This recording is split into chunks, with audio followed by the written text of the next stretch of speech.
আসসালামু আলাইকুম। খালি গায়ে উজু করা যাবে? উজুর পানি যদি গায়ে ছিটিয়ে পড়ে তবে কি কোনো সমস্যা আছে? জমি বন্দুক নেওয়ার সঠিক পদ্ধতি, পাই চেপে ধরে নামাজ পড়া যাবে কি না? খাতনার খানা খাওয়ানো যাবে কি না, জায়েজ কি না যায়? কুরবানি হালাল করার সঠিক পদ্ধতি কি? মসজিদে তারাবির সময় ইমামের জন্য যে টাকা উঠানো হয় ওই টাকা কি ইমামকে সম্পূর্ণ না দিয়ে মসজিদ বা মাদ্রাসার কাজে লাগানো যাবে? কুরবানি করার সঠিক নিয়ম হচ্ছে, আগে কুরবানির জানোয়ার দেখেন, যেই কুরবানি আপনি কিনবেন আল্লাহ তাবারাক ওয়া তাআলা ওই কুরবানির জানোয়ারকে উপরে সাওয়ার করে আপনাকে জান্নাতে পাঠাবে। এটা হচ্ছে কুরবানি দেওয়ার ফজিলত। তো কুরবানি কেমন কিনতে হবে? মোটা তাজা, যেন মোটা তাজা সাওয়ারি আমরা পাই, নাকি বলেন?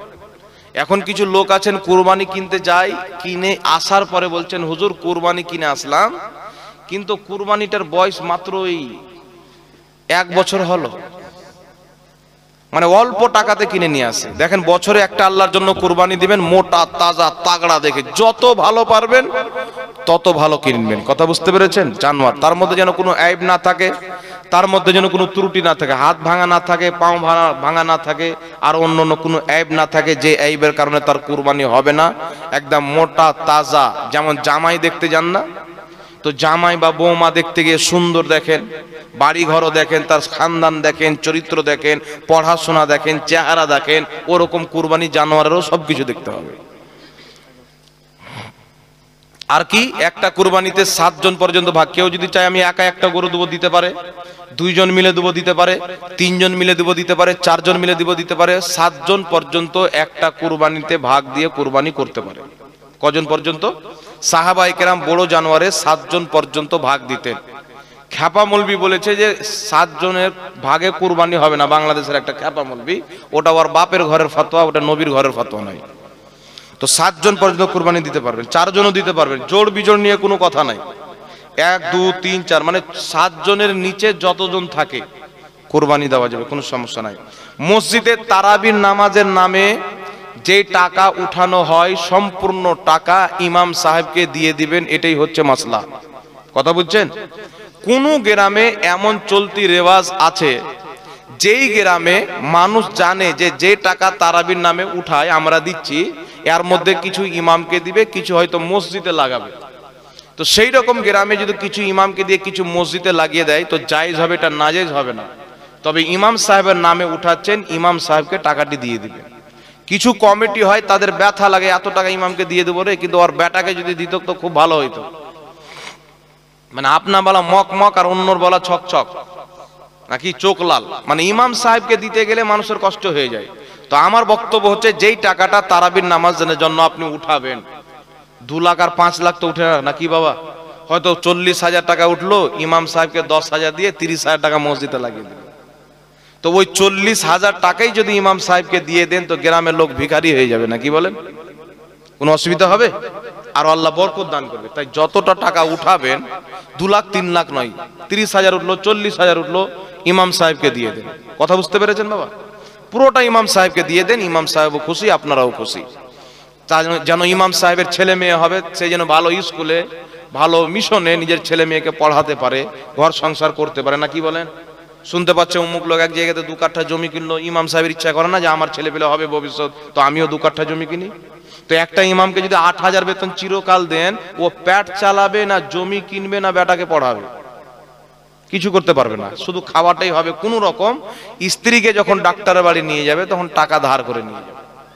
কথা বুঝতে পারছেন কি পারেন না বাবা? তাই ইমাম সাহেবকে খায়ানতি করতে হবে না, এমন একটা বেতন দিতে হবে যেন তার ঘর সংসার ভালো করে চলে, তার ছেলে মেয়েকে ভালো শিক্ষা দিতে পারে। এটা দায়িত্ব হচ্ছে আমার আপনার দায়িত্ব। কথা বুঝতে পেরেছেন? আল্লাহ বুঝার তৌফিক দান করুন। আসসালামু আলাইকুম। খালি গায়ে উজু করা যাবে? ওয়ালাইকুম আসসালাম রাহমাতুল্লাহ। খালি গায়ে উজু করলে উজু হয়ে যাবে। উজুর পানি যদি গায়ে ছিটিয়ে পড়ে তবে কি কোনো সমস্যা আছে? গায়ে উজু করতে করতে ছিটে পড়ে গেল, সমস্যা নাই, উজু হয়ে যাবে, উজুতে কোনো তফাৎ ঘটবে না। তবে এমন জায়গাতে উজু করবেন জায়গাটা যেন একটু উঁচু থাকে, পানিটা আবার যেন আপনার গায়ে না আসে। ওটা হচ্ছে মায়ে মুস্তামাল, মানে ব্যবহারকৃত পানি গায়ে যেন না আসে। তবে কেউ হয়তো চলে আসলো, এমন ভাবে উজু করলো গায়ে চলে আসলো, তাহলে উজু ভেঙে যাবে, হবে না, এরকম কোনো মশলা নেই। প্রথম সিজদা দেওয়ার পর দ্বিতীয় সিজদা দেওয়ার আগে দোয়া পড়তে হবে কি? প্রথম সিজদা দেওয়ার পর দ্বিতীয় সিজদার আগে, মানে সিজদা থেকে উঠার সময় মিডিলখানে ওখানে একটি দোয়া আছে, দোয়াটি পড়া হচ্ছে মুস্তাহাব, পড়লেও হবে না পড়লেও হবে। কেউ যদি পড়ে তো আর নামাজ হবে না এরকম কথা নেই, নামাজ হয়ে যাবে। পাই চেপে ধরে নামাজ পড়া যাবে কি না? যাবে। 4 রাকাতের নিয়াত করা হয়েছে, 2 রাকাত পড়া হয়েছে, তারপরে যদি বাই হয়ে যায় তাহলে কি করণীয়? দেখেন, সর্বপ্রথম নামাজ দাঁড়ায়নি, আপনার এমন কন্ডিশন হয়ে গেছে তো আপনি আগে কাজায়ে হাজাত করে আসেন, আগে কাজ কমপ্লিট করে আসেন, তারপরে নামাজ দাঁড়াবেন। কিন্তু নামাজ পড়ছি 2 রাকাত বা 3 রাকাত হয়ে গেছে, নামাজের মধ্যে আছে, আমি কন্ট্রোল করতে পারবো, তো ওই জায়গায় কন্ট্রোল করলে নামাজটা আদায় করে নিতে হবে। বুঝতে পেরেছেন কি পারেননি? আর প্রথমেই দেখছেন সিচুয়েশন খারাপ, তো আগে সিচুয়েশন সেরা আসেন, তারপরে নামাজ দাঁড়াবেন। খাতনার খানা খাওয়ানো যাবে কি না, জায়েজ কি না যায়? ও মুসলমানি দিলে মানুষকে দাওয়াত করে খাওয়া দাওয়া করানো যাবে কি যাবে না? এই নিয়ে কিছু মুখে মৌলবি বলছে হারাম, আর একটা মৌলবি বেরিয়েছে, এ আমার কথা বলছে, ঝাড়খণ্ডের একটা মুফতি জাহাঙ্গীর বেরিয়েছে, এ চামড়া কাটা খাওয়ার খেতে খুব ভালোবাসে। ও চামড়া বলছে না, ও পুরো নাম লিখছে, কিন্তু আমি ওর নামটা নিতে পারছি না। তো বলছে ওই কাটা চামড়াটা মাংসতে দিয়ে দিবি, আরো টেস্ট বেড়ে যাবে। আচ্ছা বলেন তো বাবা, ওই কাটা চামড়া দিয়ে দিলে টেস্ট বেড়ে যাবে, ও জানলো কি করে? মানে ও আর সাউকাজ্জল হওয়ার বাপ দুইজন খেয়েছে, আর না খেলে ও জানবে কি করে যে টেস্ট বেড়ে যায়? হ্যাঁ, এইবার শুনেন, সাউকাতের বেটা হচ্ছে দেওবন্দি, আহলে হাদিস সেজে থাকে 2 রকম জালসা নেওয়ার জন্য, মানে মুনাফিক এক কথা। দেওবন্দীদের কিতাব ফাতাওয়া দারুল উলুম দেওবান 18 খণ্ডে বিভক্ত, 16তম খণ্ডের মধ্যে লেখা আছে ছেলে পিলের খাতনাকে কেন্দ্র করে মানুষকে দাওয়াত দিয়ে খাওয়ানো যায়, মানুষ যে তোহফাটা নিয়ে এসে দিবে সেটা লাওয়াও যায়। তো উমুক কাটা খাবার যদি খায় তো ওর বাপ দেওবন্দি মৌলবীরাও খেয়েছে, আমি নই। কথা বুঝতে পারছেন? আর একটা ভাদর মাসের কুকুর যেমন পাগলা হয়ে যায়, একটা পাগলা মৌলবী বেরিয়েছে কলকাতার সাইডে, এ আবার বলছে খাতনার খাওয়া দাওয়া করা হারাম, ইদি একটা চামড়া কাটবে তবুও খাতনা করতে হবে। ওদের বাপ ইবনে তাইমিয়া, সমস্ত আহলে হাদিস রুহানি বাপ, সবচাইতে বড় তাদের ইমাম ইবনে তাইমিয়া মাজমুয়া ফাতাওয়ার মধ্যে লিখেছে খাতনা উপলক্ষে দাওয়াত দিয়ে মানুষকে খাওয়া দাওয়া করানো জায়েজ আছে।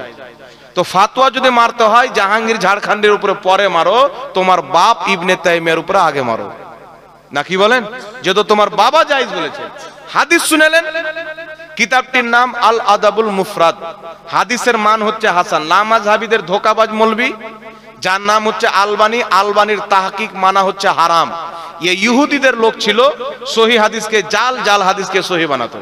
এ হাদিসটিকে বলেছে যঈফ, কিন্তু হাদিসটি আসলে হচ্ছে হাসান, হাসান পর্যায়ের হাদিস। মুহাদ্দিসিনগণ হাদিসটিকে হাসান বলেছেন। হাদিসটি হচ্ছে সাহাবায়ে কেরাম খাতনা করার অনুমতি দিলেন, যে এই বাচ্চাটার খাতনা করো, মুসলমানি দাও। ওই বাচ্চাটার মুসলমানি দিয়ে সাহাবা হুকুম করলেন যে একটা মেষ জবাই করো আর মানুষকে দাওয়াত দিয়ে খাতনা উপলক্ষে খাওয়া দাওয়া করিয়ে দাও। তো খাতনা উপলক্ষে মানুষকে দাওয়াত দিয়ে খাওয়ান দাওয়ান করানো, এটা হচ্ছে সাহাবায়ে কেরামের সুন্নাত, মুস্তাহাব পর্যায়ের আমল। জোরে বলেন সুবহানাল্লাহ। কথা বুঝতে পেরেছেন কি পারেননি বাবা? এটা হাদিস দিলাম আপনাকে, হাসান হাদিস, সাহাবা করেছেন। এইবার শুনেলেন বাবা, মাযহাব হলো 4টি, হানাফি, শাফি, মালিকি, হাম্বলি, 4টি মাযহাব আছে না? একটি কিতাব আছে, কিতাবটির নাম হলো আল ফিকহ আলা মাযাহিবিল আরবাআ। সেই কিতাবের মধ্যে হানাফি, শাফি, মালিকি, হাম্বলি 4 মাযহাবের মত দেওয়া আছে। 4 মাযহাবে কাউরির কোনো মতভেদ নাই, খাতনা উপলক্ষে দাওয়াত দিয়ে মানুষকে খাওয়া দাওয়া করানো জায়েজ আছে। জোরে বলেন সুবহানাল্লাহ। সুবহানাল্লাহ। বিশ্ববিখ্যাত ইমাম ইবনে কুদামা রাহমাতুল্লাহ আলাইহি, আমাদের চাইতে যাকে লামাযহাবী বেশি মানে, ইমাম ইবনে কুদামা রাহমাতুল্লাহ আলাইহি নিজের কিতাব আল মুগনির মধ্যে লিখতেছেন খাতনা উপলক্ষে দাওয়াত দিয়ে মানুষকে খাওয়া দাওয়া করানো মুস্তাহাব, সওয়াবের কাজ। জোরে বলেন সুবহানাল্লাহ। ইমাম নববী রাহমাতুল্লাহ আলাইহি নিজের কিতাব শারহে মুসলিমের মধ্যে লিখছেন খাতনা উপলক্ষে দাওয়াত দিয়ে মানুষকে খাওয়া দাওয়া করানো হচ্ছে জায়েজ।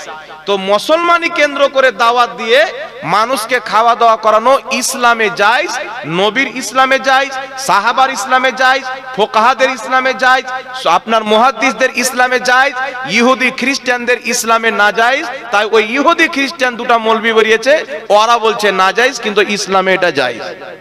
কথা বুঝতে পেরেছেন কি পারেননি বাবা? আর কেউ যদি বলে যে না না জায়েজ, তাহলে কোন পৃথিবীর কোন মৌলবি যদি মায়ের দুধ পান করে থাকে তো একবার আমার সামনে বসিয়ে দিও, আমার সাথে একবার বসে দিন। আর কোনো এরকম মৌলবি নয় যাকে আবার স্ত্রীও চিনে না। কিছু মৌলবি আছে, আমি চ্যালেঞ্জ করেছি, বুকের উপরে হাত বানার হাদিস যদি একটা দেখায় 10 লাখ টাকা পুরস্কার দেবো। তো কিছু ফুচকা বেরিয়েছে, বলছে মুফতি জাহাঙ্গীরের 10 লাখ টাকার চ্যালেঞ্জ অ্যাকসেপ্ট করলাম। রিসার্চ করে দেখবেন তো ওর বাড়ি বলি ওকে চিনে না। ওর সাথে বসে লাভ আছে বাবা? বিমল দাসের বেটাকে রেডি করো, দেখি কত বড় জ্ঞানীর বেটা আছে, পাতলা পায়খানা না চুটিয়ে দিই। বড় বড় তোমাদের বাপ দাদাদেরকে বসাও। মুসলমানি খানাকে যদি অবৈধ প্রমাণ করতে পারে, আমি সারা জিন্দেগি ওয়াজ করব না, তাকে যত টাকা ইনকাম করেছি সব দিয়ে দেবো। কথা বুঝতে পারছেন কি পারেন না বাবা?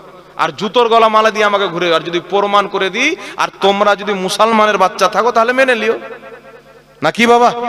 মেনে লিও। তো আমরা তো কোরআন হাদিস মাননেওয়ালা।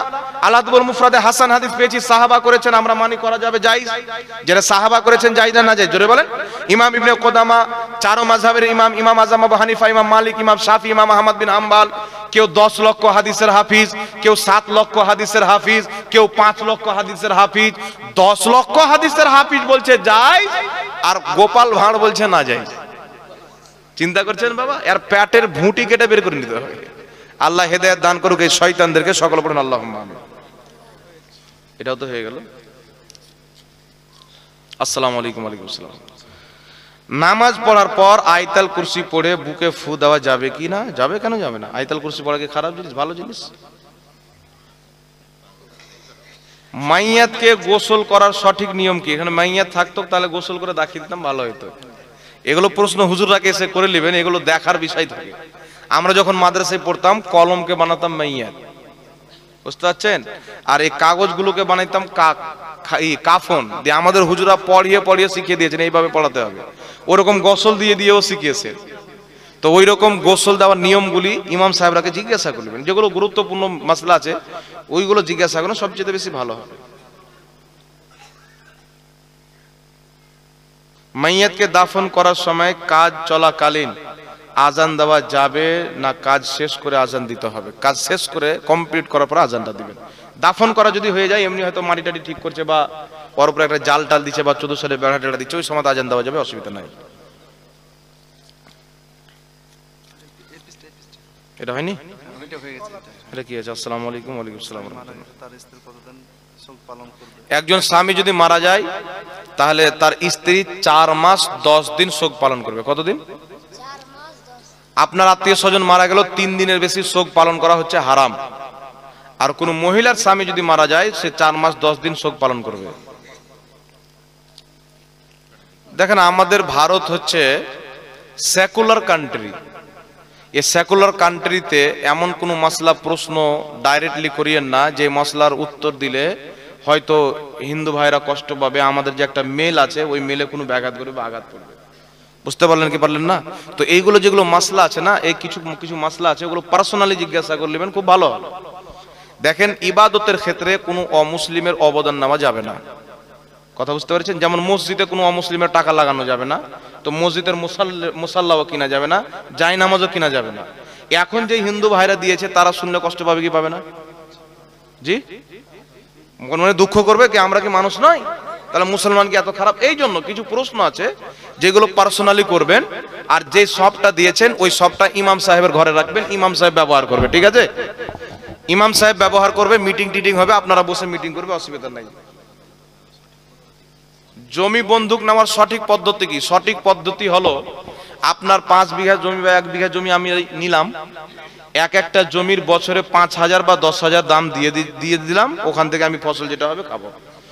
কিন্তু যেইভাবে বর্তমানে লাওয়া হয়, 1 লাখ টাকা দিয়ে 1 বিঘা জমি নিয়ে নিল, ও যতদিন পর্যন্ত টাকা না দিতে পারবে ও জমি বেহে খাবে, এটা সম্পূর্ণ নাজেজ এবং হারাম। এক প্রকারের সুদ বললেও চলে। কথা বুঝতে পেরেছেন? তো এইভাবে কেউ করির জমি নেবেন না, যেটাকে বন্ধক বলা হয়। আর একটাকে কি বলা হয়? তো কন্ট্রাক্ট না কি বলা হয়? কন্ট্রাক্ট মনে হয় বলা হয়, রেহান। হ্যাঁ, রেহান খাজনা বলা হয়। আপনার জমি 5 বছর আমি খাবো, 5 বছরের বদলাতে আপনাকে 50,000 দিয়ে দিলাম বা 40,000 দিয়ে দিলাম, আমার 5 বছরে যা হবে আমার 50,000 টাকা আপনার। 5 বছর হয়ে গেল, আপনি জমি নিয়ে এলেন, আর আমি যা ফসল খেয়েছি টাকা ব্যাক নেবে না। আর এখানে হয় কি, 1 লাখ টাকা দিল, 1 বিঘা জমি নিল, 10 বছর দিল না বেটা, 10 বছর খেলো, আর যখন জমিটা দিবে তো টাকা নিল তারপরে দিল, তাহলে আর জমি থেকে যত ফায়দা তুললো এক মুসলমান অপর মুসলমানের কাছ থেকে এগুলো সব সুদে গণ্য হবে, নাজায়েজ এবং হারাম হবে। এই পদ্ধতি জায়েজ নাই। তার জন্য এইভাবে জমি বন্ধক নেওয়া যাবে না। আপনি টাকা দিয়ে দেন, বছর বছর দিয়ে নেন, এইভাবে নেওয়া যাবে না। হ্যাঁ,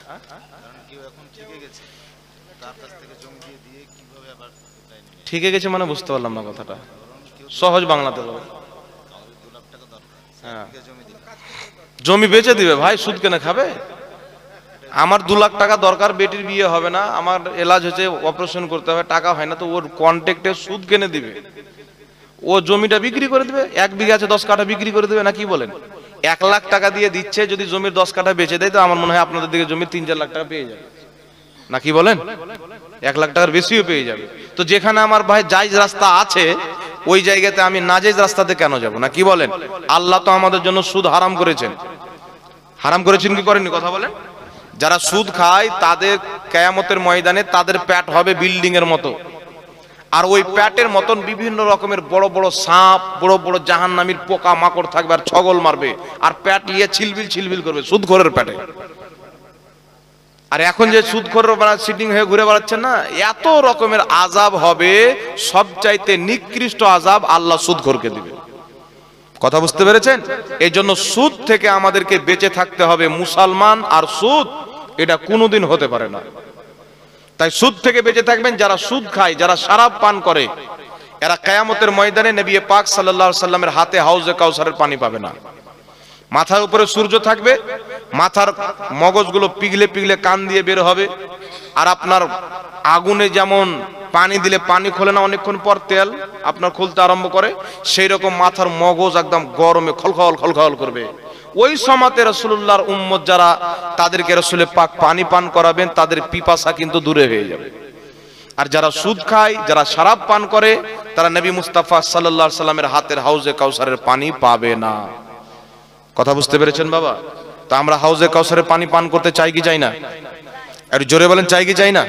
নবীর শাফাত চাই কি চাই না? তাহলে চাইলে সুদ ছাড়তে হবে কি হবে না? যেই প্রকারের সুদ হোক, এই সমস্ত সুদ কিন্তু বাবা আমাদেরকে ছেড়ে দিতে হবে। কথা বুঝতে পেরেছেন? আর একটা মাসলা হচ্ছে, একটা মাসলা আগে তো বলেছিলাম যে হারবি কাফির একটি মুরসাল হাদিস, যেই মুরসাল হাদিস ফোকাহায়ে, অধিকাংশ ফোকাহায়ে কেরামের নিকটে হুজ্জাত, দলিল। নবী পাক বলেছেন হারবি কাফির এবং মুসলমানের মাঝে বাড়তি টাকাটা সুদ হয় না।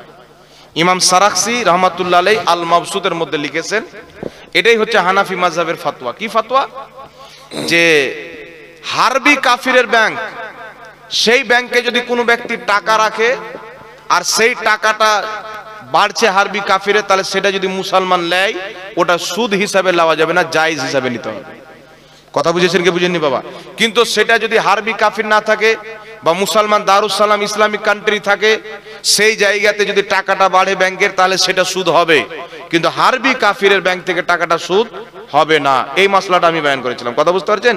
এটা ইমাম সারাখসি রাহমাতুল্লাহ আলাইহি আল মাবসুদের মধ্যে বয়ান করেছেন, এটা হেদায়ার মধ্যে বয়ান করেছেন, এটাই অধিক অংশ কিতাবের মধ্যে স্পষ্টভাবে লিপিবদ্ধ রয়েছে। বিরাদর ইসলাম, রাত্রি অনেক হয়েছে, মাত্র 2-3টি মাসআলা বলে আমি আমার বক্তব্য শেষ করে দেব।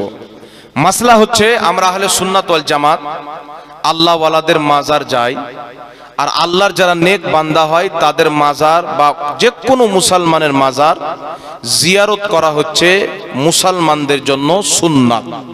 আমার আপনার নবী সাল্লাল্লাহু আলাইহি সাল্লাম বলেছেন, আমি তোমাদেরকে কবর বা মাজার জিয়ারত করতে নিষেধ করতাম, এখন আমি নবী অনুমতি দিচ্ছি তোমরা মাজার জিয়ারত করো।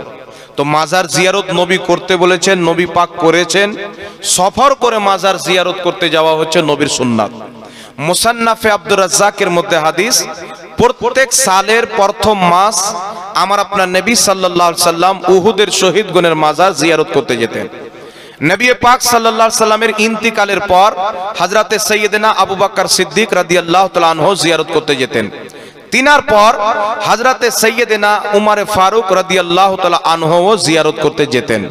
তো মাজার জিয়ারত করা নবীরও সুন্নাত এবং সাহাবায়ে কেরামেরও সুন্নাত। জোরে বলতে হবে সুবহানাল্লাহ। একটি হাদিস রয়েছেন, রাসূল পাক বলছেন যে 3 জায়গা ব্যতীত অন্য কোথাও সাফার করা হচ্ছে হারাম। ওই 3 জায়গা কোনটি? একটি হচ্ছে মসজিদে হারাম, যাকে কাবা বাইতুল্লাহ শরীফ বলা হয়।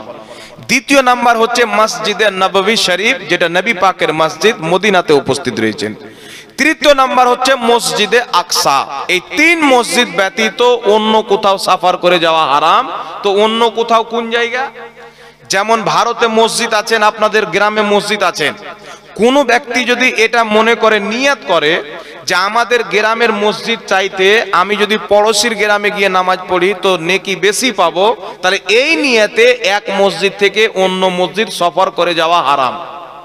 কেউ যদি নিয়ত করে যে দিল্লির জামা মসজিদ শাহজাহান বাদশাহ বানিয়েছেন, তো সেই মসজিদে গিয়ে যদি নামাজ পড়ি তো যেহেতু বাদশাহ বানিয়েছেন তো নেকি বেশি পাবো, এই নিয়তে সফর করে যাওয়াটাই হচ্ছে আপনার হারাম। মাত্র তিনটি মসজিদ, একটি হচ্ছে মসজিদে হারাম বাইতুল্লাহ, একটি হচ্ছে মসজিদে নববী শরীফ, একটি হচ্ছে মসজিদে আকসা। এই তিনটি মসজিদে কেউ যদি পৃথিবীর যে কোনো প্রান্ত থেকে নিয়ত করে যদি যায় যে কাবাতে গিয়ে নামাজ পড়বো, তো পৃথিবীর সমস্ত মসজিদ চাইতে বেশি নেকি পাবো। মসজিদে নববীতে নামাজ পড়বো, ভারত বাংলাদেশ সমস্ত মসজিদ চাইতে বেশি নেকি পাবো। মসজিদে আকসাতে নামাজ পড়বো তো সমস্ত মসজিদ চাইতে বেশি নেকি পাবো। এই নিয়তে তিনটি মসজিদ ব্যতীত পৃথিবীর অন্য কোন মসজিদ সফর করা হচ্ছে হারাম। এটা আমার নবী বলেছেন। কিন্তু কিছু দাজ্জাল কানা বেরিয়েছেন, তারা বলছে বাঙ্গাল থেকে আজমির শরীফ জিয়ারত করতে যাওয়া হারাম। মানে মসজিদের হাদিস ফিট করছে মাজারের উপরে। কিন্তু আমার নবী নিজেই উহুদের শহীদগণের মাজার প্রত্যেক বছর জিয়ারত করতে যেতেন সফর করে। জোরে বলেন না সুবহানাল্লাহ। তারপর আবু বকর সিদ্দিক যেতেন, তারপরে ওমর ফারুক যেতেন। তো নবী পাক সাল্লাল্লাহু আলাইহি সাল্লামের মুসান্নাফে আব্দুর রাজ্জাকের মধ্যে হাদিস, এই হাদিস দ্বারা স্পষ্ট প্রমাণিত হলো যে আল্লাহ ওয়ালাদের মাজার কেউ যদি আজমির শরীফ প্রত্যেক বছর জিয়ারত করতে যায়, ব্রেইলি শরীফ যায়, কেছোছা শরীফ যায়, মারেহরা শরীফ যায়, আপনার সেরহিন শরীফ যায়, যে কোনো জায়গাতে আল্লাহ ওয়ালার যদি মাজার থাকে, প্রত্যেক বছর সফর করে জিয়ারত করতে যাওয়া নবী মুস্তাফারও সুন্নাত, আবু বকর ওমরেরও সুন্নাত। জোরে বলেন সুবহানাল্লাহ। কথা বুঝতে পেরেছেন বাবা? কিন্তু এই জাহিল আপনার মসজিদের হাদিসকে ফিট করে মাজারের উপরে। তো যদি মাজার সফর করে জিয়ারত করতে যাওয়া হারাম হতো, তাহলে আমার নবী উহুদের শহীদগণের মাজার কোনদিন সফর করে প্রত্যেক বছর জিয়ারত করতে যেতেন? এই জোরে বলেন যেতেন? আবু বকর সিদ্দিক যেতেন? উমর ফারুক যেতেন? যেতেন না। তাই যেখানে আল্লাহ ওয়ালার নেক বান্দার মাজার হোক, কেউ যদি মসজিদে নবী শরীফে নবী মুস্তাফার যে মাজারে মুকদ্দাস রয়েছেন, রওজায়ে মুবারাকা রয়েছেন, কেউ যদি হিন্দুস্তান থেকে শুধু এই নিয়ত নিয়ে যায় যে আমি ওখানে গিয়ে নবীর রওজা জিয়ারত করব, তবুও যায়, বরং তার যাওয়াটাও ইবাদত, আসাটাও ইবাদত। জোরে বলতে হবে সুবহানাল্লাহ। তাই আজমির শরীফ যান, বাগদাদ শরীফ যান, ইরাক যান, পৃথিবীর যে কোনো প্রান্তে যে কোনো আল্লাহর নেক বান্দার কবর বা মাজার শরীফ জিয়ারত করতে যান, আপনার যাওয়াটাও নবীর সুন্নাত, আসাটাও নবীর সুন্নাত, জিয়ারত করাটাও নবীর সুন্নাত। আর নবীর সুন্নাত ইবাদতের অন্তর্ভুক্ত, বিদাতের অন্তর্ভুক্ত নয়। জোরে বলেন সুবহানাল্লাহ। এবার সুন্নাতকে যারা হারাম বলবে তারাই হলো জঘন্য বিদাতি, নবীর তরিকাকে যারা নাজায়েজ বলবে তারাই হলো জঘন্য বিদাতি। কথা বুঝতে পারছেন বাবা? আরেকটা কথা হচ্ছে, আমাদের সমাজের কিছু লোক আছে, একটা লোক বলছে হুজুর আমার বাচ্চা কাচ্চা হয় না, 10 বছর বিয়ে করা হয়ে গেল, তো আমি এরাদা করেছি যে দাতা বাবা রহমাতুল্লাহ আলাইহি পাথর চাপড়ি যিনি বুজুর্গ আছেন, তিনার মাজার জিয়ারত করতে যাব, তিনার ওসিলা দিয়ে দোয়া করব যদি আল্লাহ একটা বাচ্চা দিয়ে দেয়। তো কিছু লোক বলতে চায় যে এরা ওই খাজা বাবার কাছে বাচ্চা নিতে যায়। আচ্ছা বলেন তো বাবা, মানুষকে যখন অসুবিধা হয়, সমস্যা হয়, বাচ্চা কাচ্চা হয় না, তো আমরা ডক্টরের বাড়ি দেখাতে যাই কি যাই না? জোরে বলেন। তো কি করতে যাই? ডক্টরের কাছে বাচ্চা নিতে যাই না ওষুধ নিতে যাই? জোরে বলেন। সেরকম আল্লাহ ওয়ালাদের কাছ থেকে বাচ্চা নিতে যাই না, আল্লাহ ওয়ালার ওসিলা দিয়ে দোয়া করতে যাই। কারণ পৃথিবীর কোন প্রান্তরে যদি দোয়া কবুল না হয়, আল্লাহর ওলি এবং নবী বান্দাদের রওজাতে গিয়ে দোয়া করলে দোয়া কারেন্টের মতন কবুল হয়। দলিল কোথায়? মুসান্নাফে ইবনে আবি শাইবা, ইমাম মুসলিমের ওস্তাদ, তিনি এই হাদিসের কিতাব লিখেছেন, যেই কিতাব বুখারীর পূর্বে লেখা হয়েছে, মুসলিমের পূর্বে লেখা হয়েছে। যেই হাদিসটি সেই কিতাবে রয়েছেন, ওই হাদিসটিকে ইমাম ইবনে কাসির সহিহ বলেছেন, ওই হাদিসটিকে ফাতহুল বারির মধ্যে ইমাম ইবনে হাজার আসকালানিও সহিহ বলেছেন। হাদিসটি কি? হযরতে ওমর ফারুকের খেলাফতের আমলে আরবের মাটিতে বাবা বৃষ্টি বন্ধ হয়ে গেল, ফসল নষ্ট হয়ে যায়, বাচ্চা কাচ্চা মায়ের কোলে জীবন দিয়ে দেয়, পশু পাখি পিপাসিত অবস্থায় মারা যায়। এমনি অবস্থাতে একজন ব্যক্তি নবী পাক সাল্লাল্লাহু আলাইহি সাল্লামের রওজা মোবারক চলে গেলেন। ইস্তিসকার নামাজ পড়ছেন, বৃষ্টি হচ্ছে না, দোয়া করছেন, বৃষ্টি হচ্ছেন না। তিনারা যখন নবী মুস্তাফার রওজাতে গিয়ে নবীর ওসিলা দিয়ে বৃষ্টি চাইলেন, মহান রব্বুল আলামিন তাদেরকে অসংখ্য বৃষ্টি দান করে পুরো আরবকে ভিজিয়ে দিলেন নিজের রহমতে। জোরে বলেন না সুবহানাল্লাহ। সুবহানাল্লাহ। তো সাহাবায়ে কেরাম যখন পৃথিবীর কোন জায়গাতে ইস্তিসকার নামাজ পড়ে কাজ হয়নি, দোয়া করেও কাজ হয়নি, নবী মুস্তাফার রওজাতে গিয়ে তিনার ওসিলা দিয়ে দোয়া করেছেন, আল্লাহর নবীর ওসিলাতে তাদেরকে বৃষ্টি দান করেছেন। একটু জোরে বলতে হবে সুবহানাল্লাহ। তাই মুসলমান যদি মুসিবতে পড়ে আল্লাহর নেক বান্দাদের মাজারে গিয়ে দোয়া করতে যায়, তার ওসিলা দিয়ে এই নিয়তে হয়তো আল্লাহর নেক বান্দার ওসিলা দিয়ে দোয়া করবে, এটা নাজায়েজ নয়, বরং উমর ফারুকের জামানার লোকদের সুন্নাত। জোরে বলেন সুবহানাল্লাহ। সুবহানাল্লাহ। আরেকটি কথা শুনেলেন, বিশ্ববিখ্যাত ইমাম ইবনে হিব্বান রাহমাতুল্লাহ আলাইহি, যিনি হাদিসের কিতাব লিখেছেন সহিহ ইবনে হিব্বান, তিনি নিজের কিতাব আস-সিকাতের মধ্যে লিখতেছেন, ইমাম রাজালি রাহমাতুল্লাহ আলাইহি, যিনি নবীর আওলাদ, নবী বংশের লোক, তিনার মাজারের ব্যাপারে লিখছেন, তিনার মাজারে গিয়ে যারা দোয়া করে তাদের দোয়া অবশ্যই কবুল হয়। জোরে বলতে হবে সুবহানাল্লাহ। সুবহানাল্লাহ। ইমাম যাহাবী রাহমাতুল্লাহ আলাইহি সিয়ার ও আলামিন নোবালা কিতাবের মধ্যে লিখছেন, সামারকান্দ এলাকা, কাজাকিস্তান, যেখানে ইমাম বুখারীর মাজার রয়েছেন, সামারকান্দ এলাকায় বৃষ্টি বন্ধ হয়ে গেল। মুহাদ্দিসগণ মিলে ইস্তিসকার নামাজ পড়ছেন, বৃষ্টি হচ্ছেন না, দোয়া করছেন, বৃষ্টি হচ্ছেন না। একজন পরেজগার ব্যক্তি স্বপ্নতে দেখছেন, স্বপ্নতে আনেওয়ালা এসে বলছেন, তোমরা ইমাম বুখারীর মাজারে গিয়ে দোয়া করো, আল্লাহ তোমাদেরকে বৃষ্টি দান করবে। সকাল যখন হয়েছে, স্বপ্ন দেখনেওয়ালা ব্যক্তি ইসলামের কাজীর কাছে গিয়ে স্বপ্ন বয়ান করেছেন। তখন ওই জামানার মুহাদ্দিস, বড় বড় ইমাম, বড় বড় ফকিহ ইমাম বুখারীর মাজারে গিয়ে দোয়া করেছেন, আল্লাহ এমন বৃষ্টি দিলেন কয়েকদিন পর্যন্ত তারা ইমাম বুখারীর মাজার থেকে বের হতে পারেনি। জোরে বলেন সুবহানাল্লাহ। সুবহানাল্লাহ। সিয়ার ও আলামিন নোবালার মধ্যে ইমাম যাহাবী রাহমাতুল্লাহ আলাইহি লিখছেন, সকলের গ্রহণযোগ্য মুহাদ্দিস, তিনি লিখতেছেন, আদ-দুআউ মুস্তাজাবুন ইনদা কুবুরিল আম্বিয়া আউলিয়া ওয়াল আম্বিয়া, আল্লাহর ওলিদের মাজারে, নবীগণের রওজাতে যেই দোয়া করা হয়, আল্লাহ সেই দোয়া কারেন্টের মতন কবুল করে নেয়। একটু জোরে হবে না সুবহানাল্লাহ।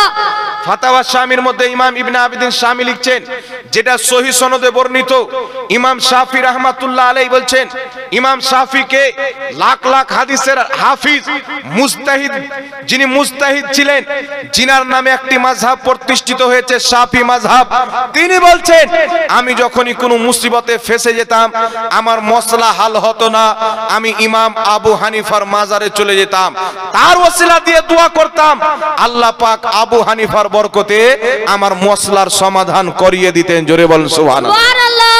তাই আল্লাহ ওয়ালাদের মাজারে গিয়ে আশা নিয়ে যাওয়া।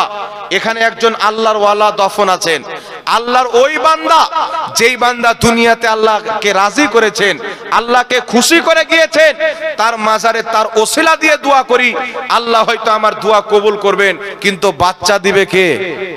এই জোরে বলেন সুবহানাল্লাহ। আল্লাহ না বাচ্চা দিবে। যদি সেখানে গিয়ে দোয়া করা বিদআত হয়ে যায়, তাহলে ওয়াহাবিদের ডক্টরের কাছে ট্যাবলেট খাওয়া শিরক হবে কি হবে না?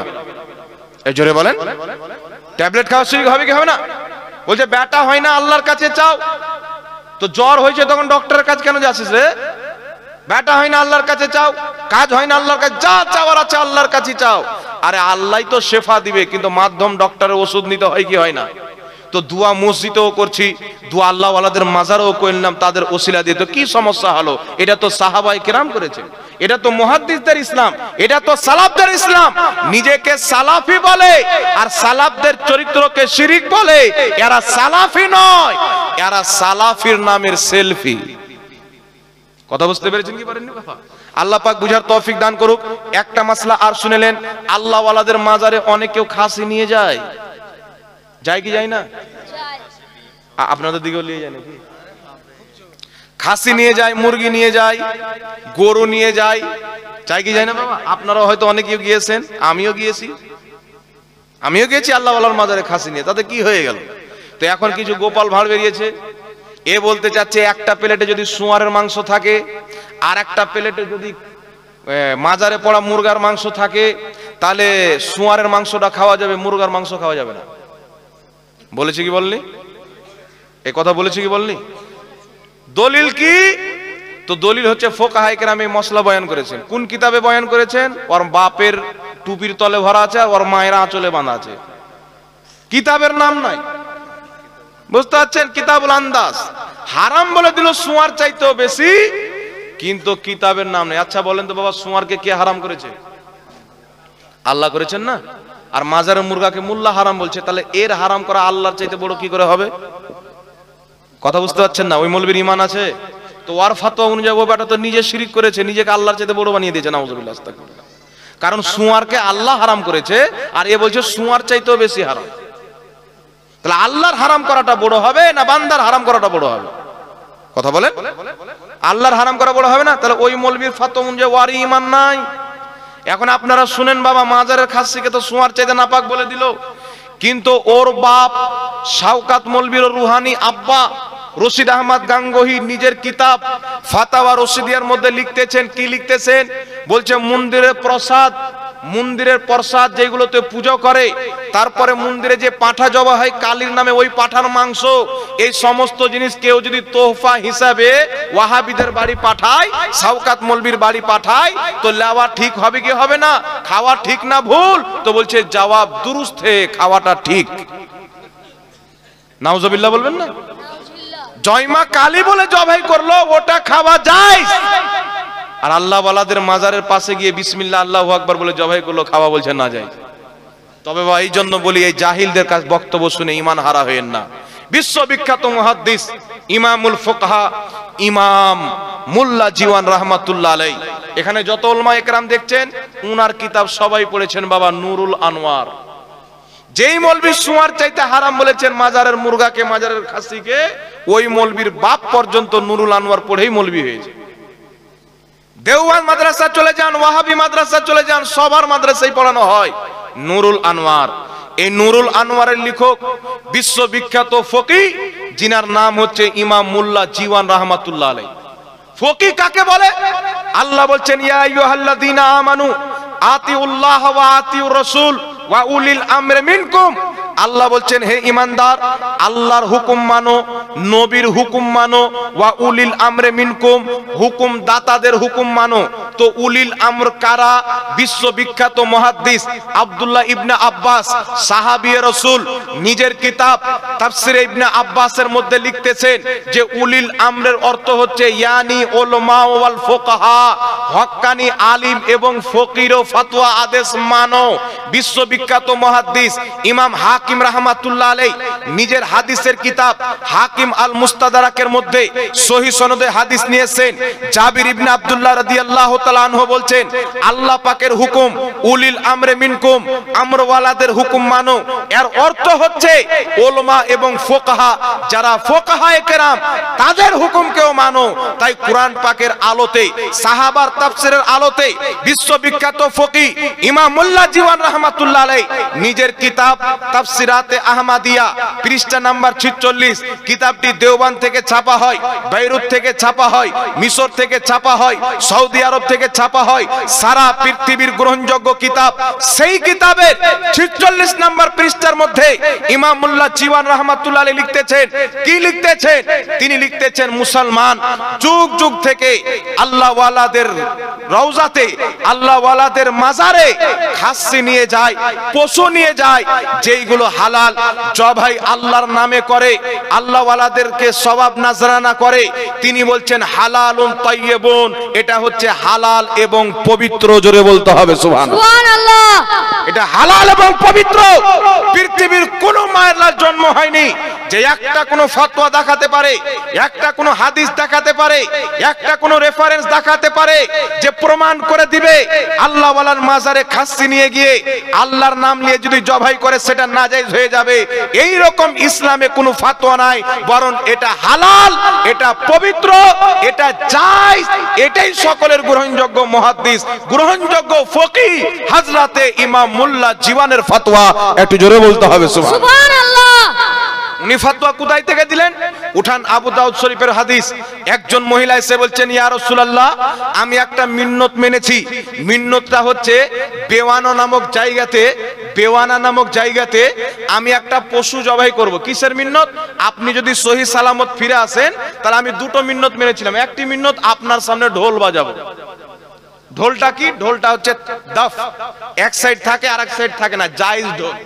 তো হুজুর আমি দুটা মিন্নত মেনেছিলাম, একটা আপনার সামনে ঢোল বাজাবো, আর একটা অমুক জায়গাতে আমি একটা ছাগল পশু জবাই করব, যে জায়গাটার নাম হচ্ছে বেওয়ানা। রাসূল পাক বললেন, তুমি তোমার মিন্নত পূর্ণ করো। প্রথম মিন্নত নবীর সামনে সে ঢোল বাজালো, এক তাবকা, একদিক থাকে একদিক থাকে না। আবু দাউদ শরীফের সহিহ হাদিস, আলবানী পর্যন্ত হাদিসকে সহিহ বলেছেন। দাফকে বাজালেন, দাফ বাজানোর পর বলছেন, হুজুর আরেকটা মিন্নত ছিল অমুক জায়গাতে, যার নাম মুহাদ্দিসিনে কেরাম বয়ান করেছেন, জায়গাটার নাম হলো বেওয়ানা। বেওয়ানা নামক জায়গাতে আমি পশু জবাই করার মিন্নত মেনেছি। রাসূল পাক সাল্লাল্লাহু আলাইহি সাল্লাম বললেন, সেখানে কোনো মুশরিকদের মূর্তি পূজা তো হয় না? বলছেন না। মুশরিকদের কোনো ঈদ তো হয় না? বলছেন না। বলছেন তাহলে তুমি গিয়ে তোমার মিন্নত পূর্ণ করো। বেওয়ানা নামক জায়গাতে আমার নবী কি করলেন? একটি পশু মিন্নত করেছিল, জবাই করার অনুমতি দিলেন। বেওয়ানা নামক জায়গা থেকে কোটি কোটি গুণ বেশি ফজিলত রাখে একজন মুমিনের কবর, একজন মুমিনের মাজার। কারণ আল্লাহ কুরআন পাকে বলছেন, ওয়াল্লাযীনা আমানু ওয়া আমিলুস সলিহাতি ফি রাউদাতিল জান্নাহ, যারা ঈমান এনে ভালো আমল করে কবরে যায় তাদের কবরকে আমি আল্লাহ জান্নাতের বাগান বানিয়েছি। সুবহানাল্লাহ। যাকে আল্লাহ রওজা বলেছেন, এই জন্য আল্লাহর নেক বান্দাদের কবরকে রওজা বলা যায়, নবীদের কবরকে রওজা বলা যায়। আল্লাহ নিজেই কুরআন পাকে রওজা বলেছেন। বাংলাদেশের কিছু টুপিওয়ালা শয়তান বেরিয়েছে, বলছে রওজা বলা যাবে না। আল্লাহ কুরআন পাকে বলছেন ফি রাউদাতিল জান্নাহ, উনাদের কবরকে রওজা আল্লাহ বলছেন, আর টুপিওয়ালা মৌলবি বলছেন যে রওজা বলা যাবে না।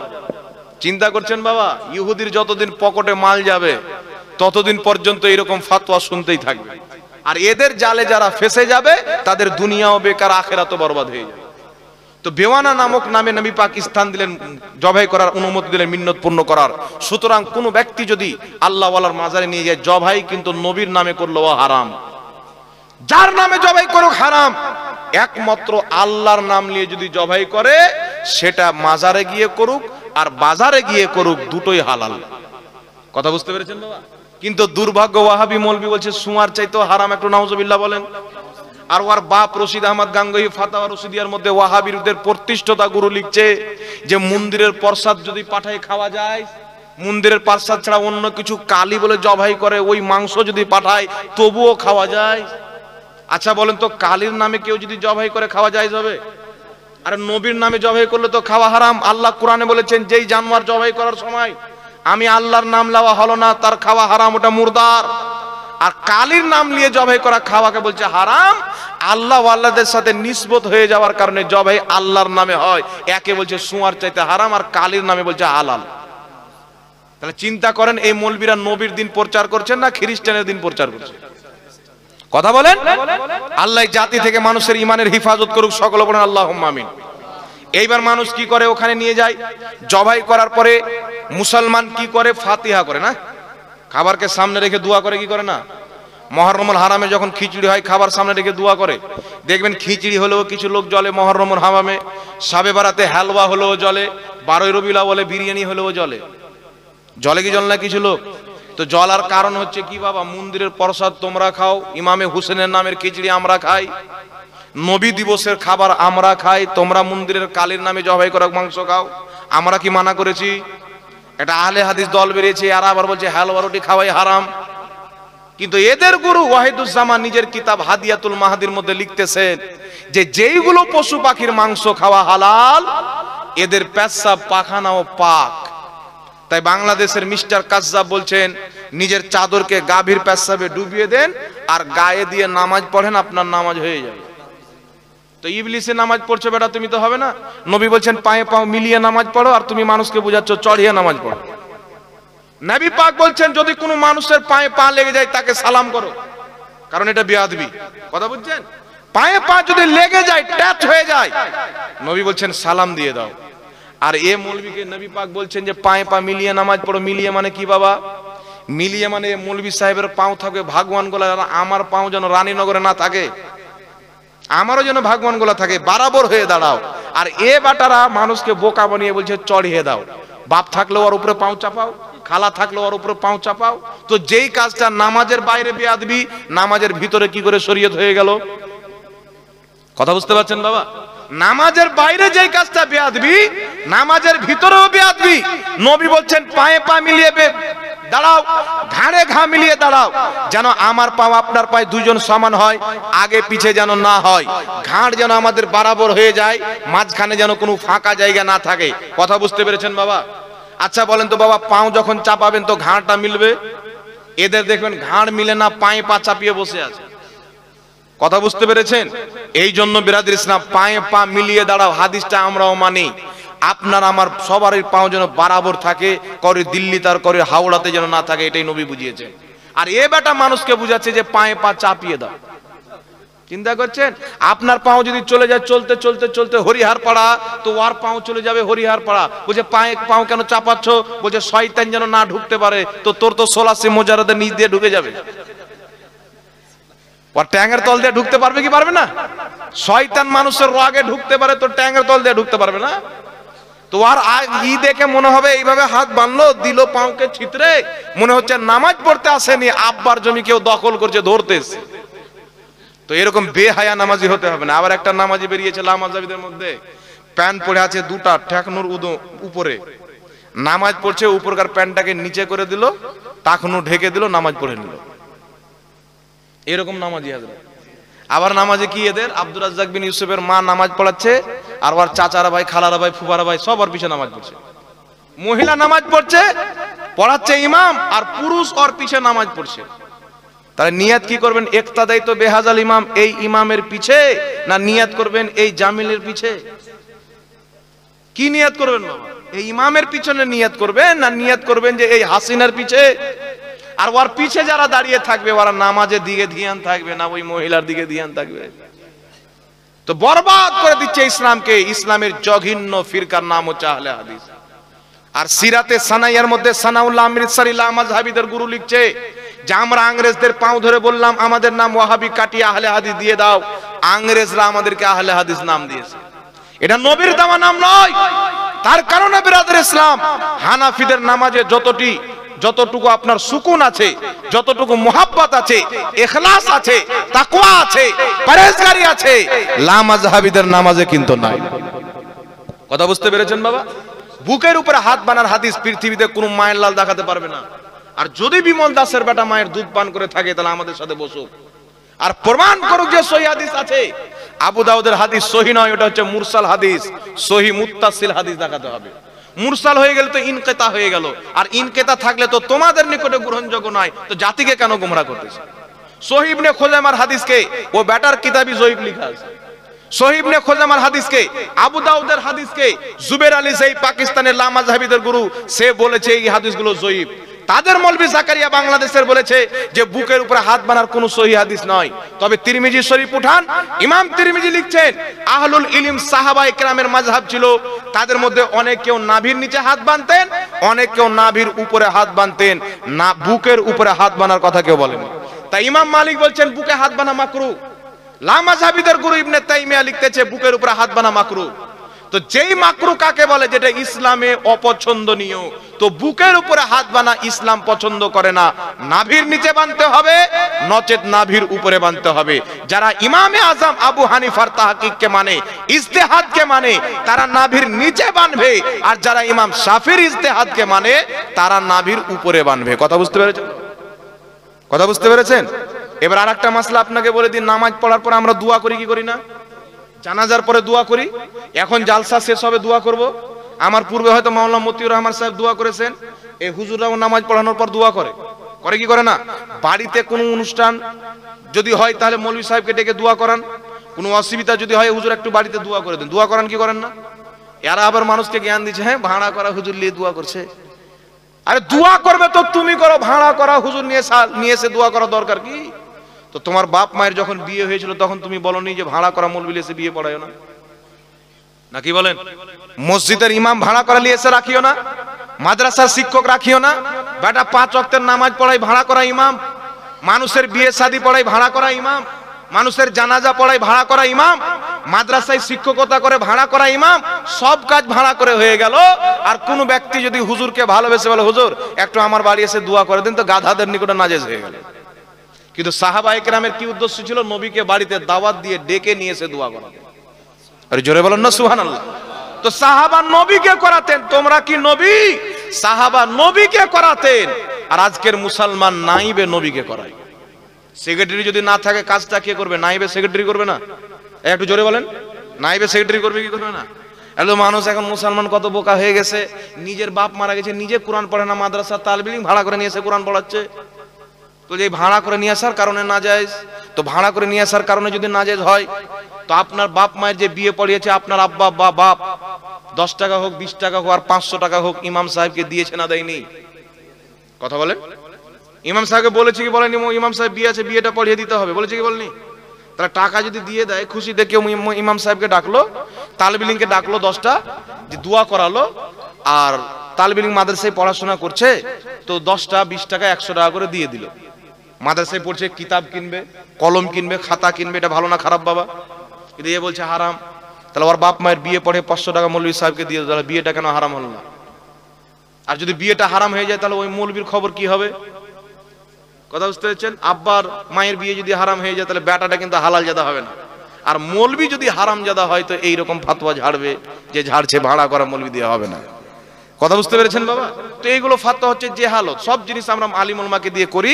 আমাদের এটা ইসলামিক কান্ট্রি না যে শরীয়তের হাকিমের পক্ষ থেকে বেতন দেওয়া হচ্ছে, তাকে তানখা দেওয়া হচ্ছে। এই জন্য আমরা ইমাম রাখি বেতন দিয়ে, মুদাররিস রাখি বেতন দিয়ে, বিয়ে পড়াইও টাকা দিয়ে। ঠিক না বে ঠিক বাবা? সবকিছু হয় কি হয় না? কিন্তু একটার বেলা জায়েজ মানে আরেকটাকে নাজায়েজ বানাবে, এগুলো হচ্ছে জাহিল। এরা ইসলামকে মানে না, এরা নিজের তাবিয়াতকে শয়তানকে মেনে ফতোয়া দেয়। এদের ফতোয়া শোনার চাইতে না শোনাটাই বেশি ভালো। কথা বুঝতে পেরেছেন? আল্লাহ পাক বুঝার তৌফিক দান করুক।